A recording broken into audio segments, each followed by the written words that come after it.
Hi, in this video, I want to show you some examples of solving word problems involving average speed. So let's look at this first problem together. It says you challenge a friend to a bike race on a straight stretch of road that you know to be exactly a half mile long. You start your stopwatch as you begin the race, and 85.71 seconds later, you cross the finish line as a winner in your heart. What's your average speed in miles per hour and meters per second? All right, and then we have this information here about the relationship between a mile and meters. So we have two questions here. We want to find the average speed in two different units, miles per hour and meters per second. Let's start with miles per hour. So to find the speed in miles per hour, we're going to need a distance in miles and a time in hours. Now we already have the distance in miles, it was half a mile. But we don't have the time in hours, we have the time in seconds up here. So what we need to do to find our miles per hour number is we need to convert seconds into hours.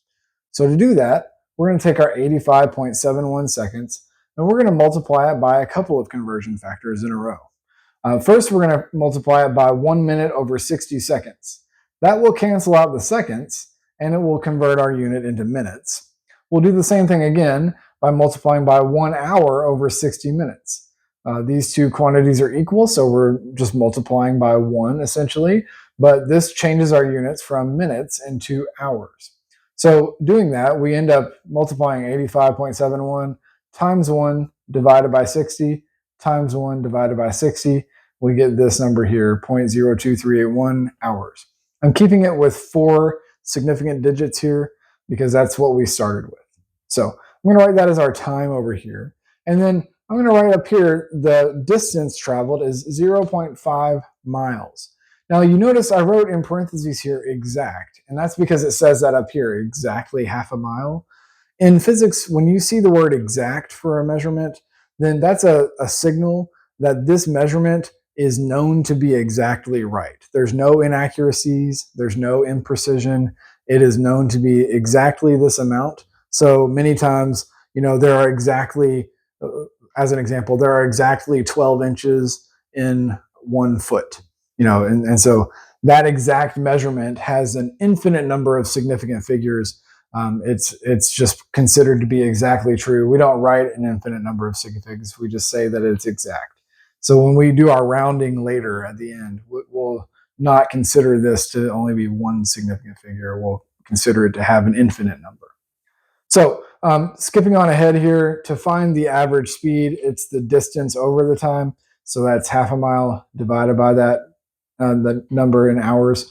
And that gives us 21.00 miles per hour. I have 4 significant figures because there are 4 here and an infinite number there. So 21 miles per hour. Let's do the meters per second part. To do meters per second, we need, instead of miles, we need this to be in meters now. We already have seconds from originally, but we need this meters. And so right now we need to convert the miles into meters. So to do that, we have 0.5 miles multiplied by the conversion factor that we had stated up here. We're going to multiply it by 1609 meters over 1 mile. That will cancel the miles out, and it leaves us with meters, 804.5 meters to be exact. Okay, so that's our two measurements there. The average speed is the distance over time. We put those two numbers into our equation. We get 9.386 meters per second.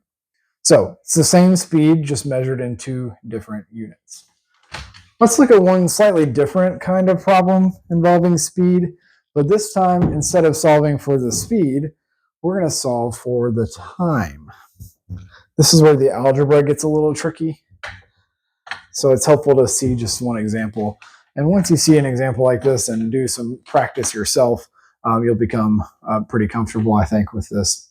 So it says a squirrel tossed a walnut down the street, which rolled straight at an average speed of 2.35 meters per second until it fell into a drain 5.6 meters from the squirrel.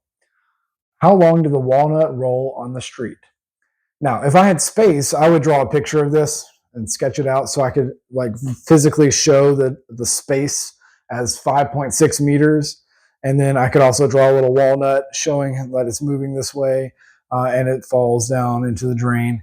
It's helpful to visualize this because when you have a visual of it, it's easier to also visualize what the correct answer will be.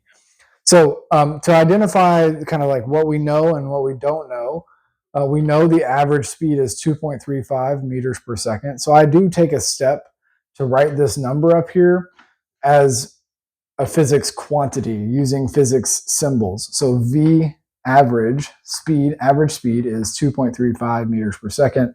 The distance traveled, delta x, is 5.6 meters. Our desired unknown, the thing that we're looking for, it says how long did the walnut roll on the street? How long is looking for the time in this case. So how much time passed before the walnut fell into the drain? So the equation that kind of connects all of this together, as we're working backwards to try to find the time is in this equation that we used before. Average speed is distance over time. But it's unfortunate because the time is not out here. Instead, it's in the denominator and it's not by itself. To solve algebraically, we need to isolate the quantity we're looking for.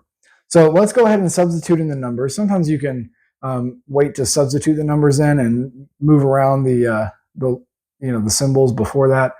You can do it either way. In this case, I'm going to go ahead and substitute in my numbers for speed and distance.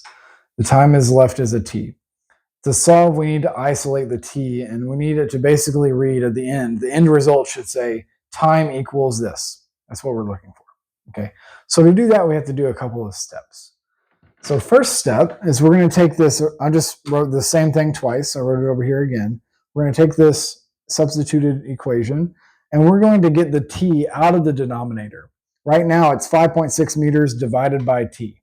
We need to kind of undo that and get it out of the denominator. And so to undo a division, we need to multiply by t, and that will cancel these t's out. Whatever we do to one side of the equation, in order to keep the other side equal, we have to do the same thing to that side. So we're going to multiply by t over here. So these t's will cancel each other out. Those are gone. And then we're left with t times 2.35 meters per second equals 5.6 meters in red here. We're still not done. We need to isolate the t, so we need to get rid of whatever is being multiplied. Right now, t is being multiplied by 2.35, so we're going to undo that multiplication by dividing by 2.35 meters per second. We do that on the other side as well. And so we divide 5.6 by 2.35, and we get 2.4 seconds for the time. So that's the basic idea of how you would solve for time. I do want to show you a shortcut. One of the physics teachers that I used to work with, his name was Mr. Lee. I think he has his own YouTube channel as well. But he taught me a super secret math trick. That's what he called it. So this is Mr. Lee's super secret math trick. And anytime you have an equation that has, A equals B over C, something equals, a fraction, basically, then algebraically, you can rearrange and swap the A and the C. You can take whatever's over here and put it in the denominator, and take whatever's in the denominator and swap it out, and you're left with C equals B over A. That's what we did here. We did that with all these steps, these two steps here, basically swapped the position of the t and the average speed. This is just a shortcut way of doing that. So it saves me some time when I think about this super secret math trick. It helps me to remember, I can just do this real quick and I don't have to do these steps every time. Well, that's all I've got for you in this video. Remember, everything you have is a gift.